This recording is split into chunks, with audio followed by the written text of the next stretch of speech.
पंडित रामाकृष्ण नर्तकी का पीछा करते हुए जंगल में गए। तभी उन्होंने देखा कि अचानक से गुरुवर तथाचार्य और धनीमणि दोनों ही पीछा करते पंडित रामाकृष्ण के आते हैं। तो वो कहते हैं, रामाकृष्ण आप यहाँ इतनी रात को क्या कर रहे हैं? तो पंडित रामाकृष्ण कहते हैं कि नर्तकी को मैंने देखा इतनी रात को अंधेरे में जाते हुए, तो मुझे कुछ लगा, संदेह हुआ, तो मैंने भी उनका पीछा करते हुए यहाँ आया, पर पता नहीं वो कहाँ गायब हो गई हैं। इतनी रात को क्या करने आई हैं? गुरुवर कहते हैं, नहीं कुछ तो दाल में काला है। तो वो कहते हैं, नहीं कुछ तो गड़बड़ है। तभी नर्तकी को संदेह होता है, तो देखता है तो पंडित रामाकृष्ण और तथाचार्य धनीमणि के साथ थे। तो नर्तकी जो भी कन्या थी वो डर जाती है और कहती है, इनसे पीछा कैसे छुड़ाऊं, क्योंकि हर रात को विष हर रात को उसकी विष इतनी बढ़ जाती है जिसे निकालना जरूरी होता है, अन्यथा विष कन्या को वो मार डालेगी, इतनी ज़्यादा भारी मात्रा में विष होती है। तो अचानक से वो कुछ सोचता है उनको, और वो पेड़ को काट लेती है और सारे जहर से पेड़ में आग लग जाता है। नर्तकी सोचने लगती है कि विष तो मैंने निकाल दिया और पुनः मुझे विष लेना पड़ता है। तो पेड़ के नीचे अचानक उसे सर्प दिखा और सर्प से उस सर्प को उठाई और अपने जीवा को निकाल के काटवाती है। जैसे ही नाग उसे काटता है, पंडित रामाकृष्ण उसे देख लेता है। अब नर्तकी सोचने लगती है कि मैं पकड़ गई, इस बहाने वो बेहोश होने की, इसलिए नर्तकी मूर्छित होने की ढोंग करती है। पंडित रामाकृष्ण उन्हें ले जाते हैं और वैद्य से इलाज करवाते हैं।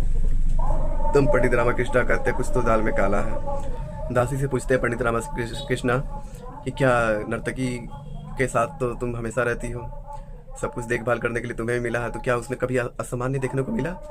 नर्तकी डरती है, सोचती है, फिर बोलती है, नहीं कभी नहीं देखने को मिला।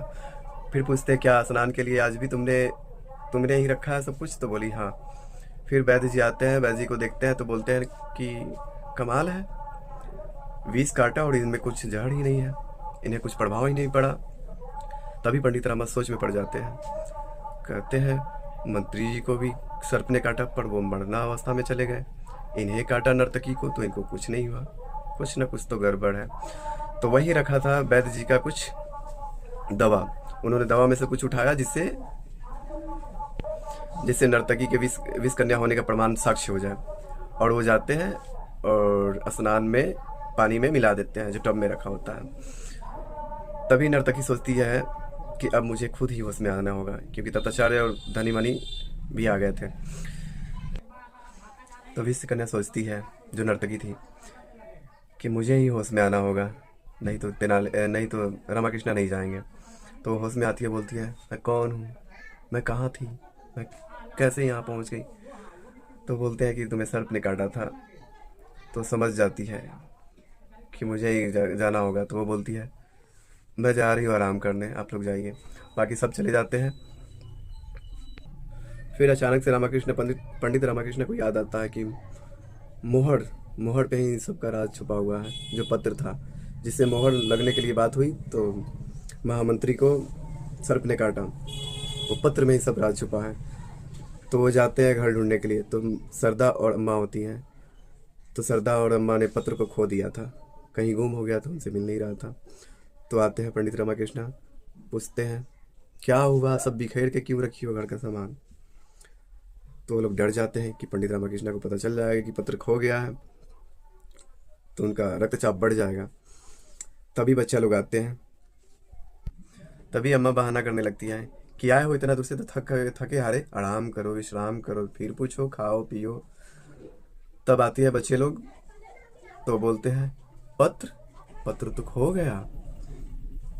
तो पंडित रामाकृष्ण का रक्तचाप बढ़ने लगता है, बोलता, पत्र गया कहाँ, पत्र के बारे में बताओ, पत्र है कहाँ? तो शारदा बोलती है, पत्र कहाँ है? तो एक बच्चे को याद आता है कि शारदा पत्र तो इधर रखा है, ढूंढ उधर रही हो। तो बोलता है, ओ अम्मा बोलती है ऐसे ऐसे इशारे में शारदा को, पत्र उधर रखती हो, कितना भुलक्कर हो गई हो, पत्र मिल गया ना, पत्र मिल गया। तो पंडित रामाकृष्ण खुश हो जाते हैं। तो बच्चे लोग बच्चे पहले ही जान चुके थे उसके बारे में, उसके रहस्य के बारे में कि क्या है इसमें नहीं है। तो बोलते हैं पंडित रामाकृष्ण से कि मैं बताऊं क्या है रहस्य, मैं पहले ही जान गई हूँ, इसके बारे से जान गई हूँ। बोलता है, एक शब्द नहीं बोलना, एक शब्द नहीं बोलना, किसी को नहीं सुनना, जाओ। फिर रामाकृष्ण जाते हैं खुद, फिर महाराज से मिलते हैं, महाराज को करते हैं, महाराज नर्तकी के डांस के बाद, नाच के बाद आपकी मृत्यु निश्चित है, आपकी मृत्यु होने वाली है। महाराज चौंक जाते हैं। नर्तकी को भनक लग जाती है कि पता नहीं सबको पता चल गया क्या। रामाकृष्ण को पता चलने से पहले मुझे एक काम को अंजाम देना होगा। तभी गुरुवर जाते हैं, गुरुवर को भी पता चल जाता है कि ये विष कन्या है, जैसे उसे मारने वाली होती है। पंडित रामाकृष्ण धनीमणि के साथ पहुंचते हैं। मिलते हैं नेक्स्ट एपिसोड में। आगे देखिए कैसे बचाते हैं महाराज का जान। जय हिंद, जय भारत।